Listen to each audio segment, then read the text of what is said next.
Bugün sizlerge ailede etiş şunda kolaylık bolgan, suda, poda sanmaydigan, xemir turuş bilen qetiqtilam etkini boladigan aile pranik etişini köstüp ötey. Emsi birlikte başlap keteylim-o. Aldı bilen 4 tuxumimizni quyup alamiz. Pakız bir qaçımızga. Sumiyimizni quyup alamiz. Bu öýde ba material bilen etimiz, şuna aile praniki dep atap koydum men. Qetiqimizni selip alamiz. Xemir turuşunu selip alamiz. Muş sağan materiallarımızı işte kolçalığı bilen yaxşı aralashtirib olamiz. Çoqum yaxşı aralashtirmasaq ki onu sağanda xemirimiz kirişip aladı hocam. Mana muşunda sıyliq bir alet kelgendan keyin bunun bir 20 gram asal silibdimiz. Asal salsaq mana rengi çiraylıq çıqıdı hocam. Mana asalımız muşunda iştiklam erip ketidi hocam. Endi suyumuzni quyup alamiz. Jiq aralashtirmaymiz. Qo'limizda shunda bir dalam qilib o'tib, unimizni solamiz.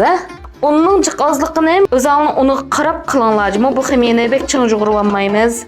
Shunga men o'lchamda unning o'lchimini bermadik. O'zingni avvali qarab, bo'sh ulab qalsa pishib un qatslat, ching ulab qalsa bo'lmaydi hujma qat'i. Buni lag'manning ximiri jug'ug'anda kuchab jug'urmaymiz.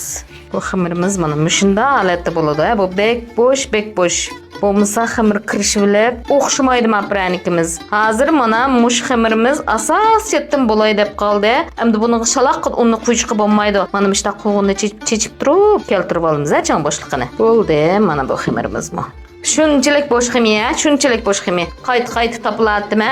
Ching qilib qo'yib, o'xshatanmay mendan xapalab qolmanglar. Yaxshi ko'rgan bo'lsanglar, deyansan, qanjolaringni aymay beringlar.